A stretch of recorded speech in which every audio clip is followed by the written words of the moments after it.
स्वाहा जगन्वादित्ये पार्वने नम ओम आपो ज्योतिरसो अमृतं ब्रह्मभूर्भुवस्वरों स्वाहा नम ओम पूर्वाय मनाय स्वाहा इदं वायमनाय नम ओम प्रादित्याय मनाय स्वाहा। ये शांति यज्ञ का आयोजन किया, ये बहुत बड़ी बात है। सारे देश को उसका बड़ा दुख है और इस दुख की घड़ी में वो उनके सबके परिवार के साथ में सारा पूरा देश खड़ा हुआ है। और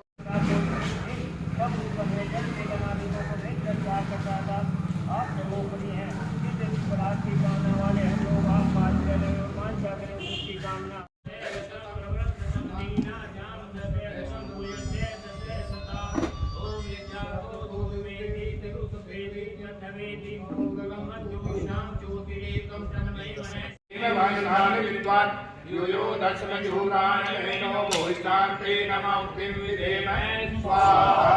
ये रोग जो सामग्री को विचार भाव की के समान सुखदायक सकल जगत का उत्पादक सब कामों का पूर्ण करने वाला संपूर्ण लोक मास नाम स्थान जन्मों को जानता है। जिस सांसारिक दुख से रहित नित्यानंद मोक्ष धारण करने वाले परमात्मा में मोक्ष को ओम करोड़ में श्रोतमस्तु, ओम बाहु में बलमस्तु, ओम उर्वोर में ओजो अस्तु, ओम रजतानि मेघानि तनुर्वा में। हमारे सुनने की शक्ति बढ़िया हो और कंधे भुजाएं मजबूत हो, घुटने मजबूत हो, सारा शरीर बलशाली है प्रभु। हमने ये विनती करी परमात्मा से। अब लो यज्ञ शुरू नहीं हुआ। ओम प्रजापते नर्तदेतान्यो विश्वाजानि परिता बभूव यत्तामस्ते जो मधुरा स्वाहा।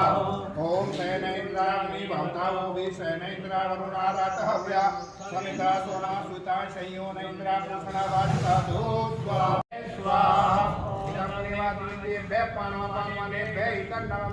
ओम आपो ज्योतिरसो अमृतं ब्रह्मभूर्भुवस्वरों स्वाहा।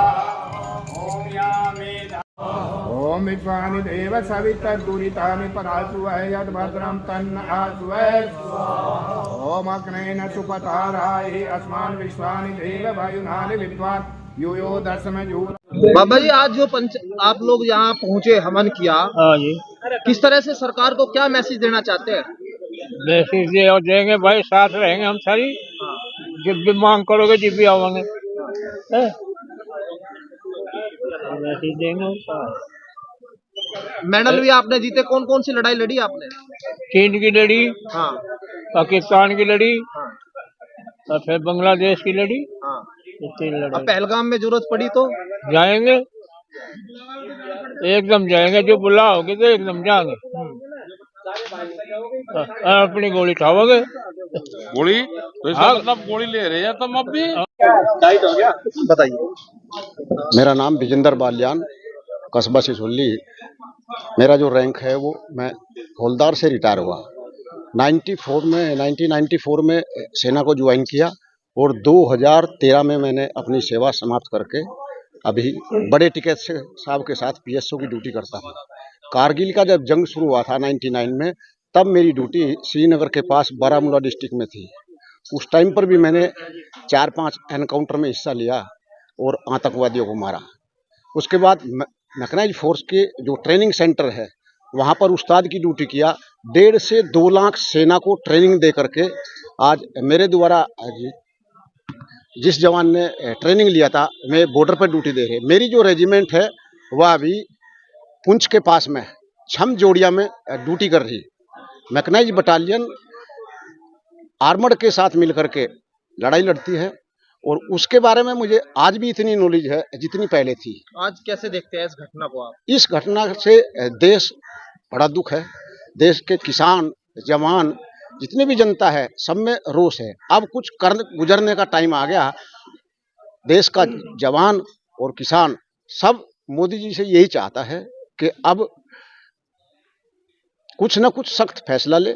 उसके लिए जिसकी जहां पर जरूरत है, किसान हो, जवान हो, एक्स सर्विसमैन हो, वे सारे के सारे सीमा पर जरूरत है तो सीमा पर, कहीं ट्रेनिंग सेंटर में जरूरत है और ट्रेनिंग सेंटर में जाकर के अपना पूरा योगदान देने के लिए तैयार है। मैं सूबेदार सतवीर सिंह, हाँ 30 नवंबर 1962 को भर्ती हुआ था चीन की लड़ाई के दरमियान में। उसके बाद में हम नौशेरा चले गए, बीजी में रहे। वहाँ पर जो है हिंदू औरतों की चूचे तक काटी। भिम्बरगढ़ी के अंदर हम थे, मेंढर और पुंछ जो हिंदू थे वो सब निकाल दिए थे उन्होंने। पूरे कश्मीर में हमने नौकरी की। अब जो घटना है इसको कैसे देख रहे हैं? ये तो बहुत ही निंदनीय है।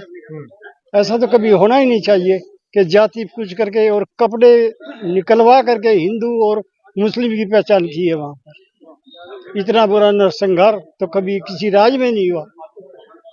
तो आप कितने तैयार हैं? अब क्या हम हर समय तैयार हैं जाने के लिए, आज भी दम है। ये सब आज का जो कार्यक्रम है वो क्या है? आज का कार्यक्रम जो भूतपूर्व सैनिक हैं वे प्रोग्राम कर रहे हैं यहाँ पर सिसोली में। और जो पहलगांव में जो घटनाक्रम हुआ तो वे सैनिक है, अपनी कुछ सैनिक है, वे अपनी बात भी बताओगे यहाँ पे कि वहाँ किस तरह से लड़ाइयाँ लड़ी हमने, क्या घटनाक्रम होता है, तो उस पर भी चर्चा करेंगे। और जो हमारे सैलानी और सेनानी शहीद हो रहे हैं उनको श्रद्धांजलि भी है, ये हमन कर रहे हैं। ये उन्हीं का ही प्रोग्राम है। कुछ लोग जो भूतपूर्व सैनिक है उनका प्रोग्राम है। मतलब इसमें मैसेज संदेश क्या देना चाहते संदेश ये है कि जो हमारे सैलानी और सेनानी शहीद हुए हैं उनको श्रद्धांजलि एक की हमने, और पूरा देश भारत सरकार जो कर रही है उसके साथ में अपना टाइट फैसले ले। यही पूरे देश की आवाज है, यही सैनिकों की आवाज है। और सैनिक आज भी ये कह रहे हैं कि भाई हम खेती बाड़ी यहाँ पर जरूर कर रहे हैं, हमारी जरूरत होगी तो हम फिर चलने को तैयार है। तो जो रिटायर सैनिक हो गए वे फिर लड़ाई में जाने को तैयार, अगर जरूरत होगी तो उनका भी इस्तेमाल करा जा सकता है। पहलगाम जो घटना हुई उसके बाद में लग रहा है सरकार कुछ देरी हो रही है, कुछ एक्शन नहीं लिया जा रहा, ऐसा नहीं जनता है, थोड़ा असंतुष्ट हो रही ऐसा है। नहीं है भाई। कोई मिले तो एक्शन ले ले, अब कोई नहीं मिल रहा तो एक्शन किस पर ले ले। सरकार जो है वो, ये नेशनल फैसले होते हैं, ये बहुत फैसले वो हैं कि पब्लिक के सामने हर फैसले का रोज कोई जिक्र नहीं होता। सरकार भी लगी हुई है, आम जनता की भावनाएं हैं, उनकी सरकार कदर करे। ठीक है सब, विपक्ष भी आज बिल्कुल नहीं बोल रहा है किसी चीज को लेकर। सुरक्षा पे आपने भी सवाल किए थे कि भाई सुरक्षा में चूक हो रही है।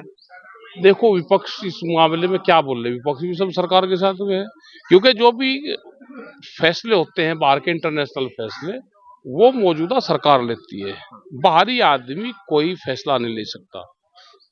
हमारी आर्मी है, हमारी सरकारें हैं, वे अपना जो भी फैसला लेना वो उनको लेना। उन्हीं कोई इंटरनल रिपोर्ट होती है कि क्या घटना हुई, कौन इसके पीछे है, तो सब सरकारों को पता रहता है। बाहर की पब्लिक में तो गुस्सा है कि हमारे लोग मारे गए, तो भाई सरकार टाइट फैसला ले, बाहर के आदमी तो यही कर सकते हैं। देरी कुछ थोड़ा लगता है, कुछ देरी भी हो रही है। नहीं ऐसा नहीं, देरी नहीं। अच्छा तुरंत ही क्या करे सरकार, भाई तुरंत ही कोई युद्ध कोई हल थोड़ा है कि तुरंत ही अटैक कर दे, दूसरे वाला भी है। ऐसा नहीं है कि तुरंत ही वो ठाया युद्ध की घोषणा कर दी, वो कर दी। जातीय जनगणना पे भी अब चर्चा शुरू हो गई, जातीय जनगणना कराएगी सरकार। और करवाने जातीय जनगणना तो ठीक है, आपस में जातियां तो सब लड़ी रही। भाई पिछले कई साल से जातियां एक जगह ना हो, वे तो लड़ी रही। यादव के साथ में दूसरा लड़वा दिया, कुर्मी के साथ में कोई और लड़वा दिया, ठाकुर और एससी लड़वा दिया, जाट वर्सेस कर दिया, मराठा अलग कर दिए। तो लड़ाई भिड़ाई तो करवाई दी, और जातीय गणना भी करवा लो। जिसका जितना हिस्सेदारी है, जितनी जिसकी जनसंख्या है उसकी उतनी हिस्सेदारी दे दो। चुनाव से पहले ये मुद्दा मुझे लग रहा है एक बार फिर से कहीं गरमाएगा, गर्मा होगा। लोग एक जगह इकट्ठे ना बैठ जाए, भाईचारा इकट्ठा ना बैठ जाए, वे सब अलग अलग अपनी बात करें। विपक्ष वाले तो रोज मांग कर रहे थे कि जनजाति जनगणना होनी चाहिए। और हो जाओ अपना ठीक है, विपक्ष वाले भी खुश हो लो, जाति जनगणना विपक्ष वाले भी खुश हो लियो।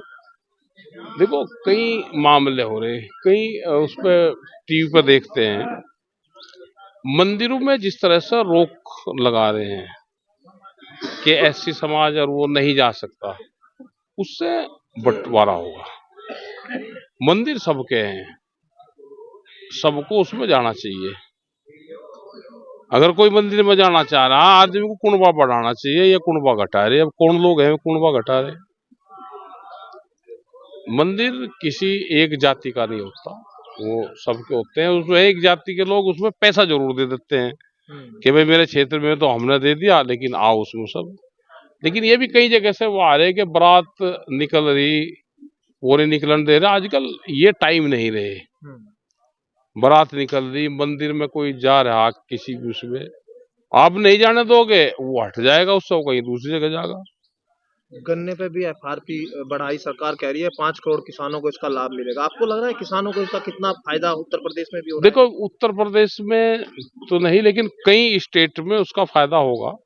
लेकिन जो रिकवरी का दिया है, रिकवरी बढ़ाई है, क्या शुगर मिल वाले इतने ईमानदार हैं कि वो रिकवरी दिखाएंगे?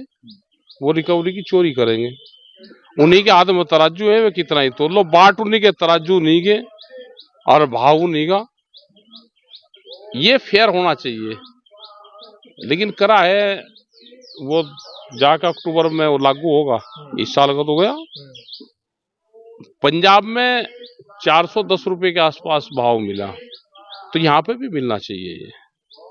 ये संकेत भी है उत्तर प्रदेश के लोग, उत्तर प्रदेश सरकार को भी कि भाई 15 रुपए, जब केंद्र ने मान लिया कि आमदनी मतलब 15 रुपए बढ़नी चाहिए किसान की, तो यूपी में भी आप मांग करेंगे सरकार से? देखो कई साल से कह रहे हैं कि 400 के पार, अब 400 के पार का जितना नुकसान हुआ उसकी भरपाई कर दे। मांग करेंगे आप भी? मांग तो अब के साल भी करी भाई, अब बढ़ा दो, जो पिछला वो है वो दिला दो, उसका वो जो नुकसान हो रहा है उसकी भरपाई करवा दो।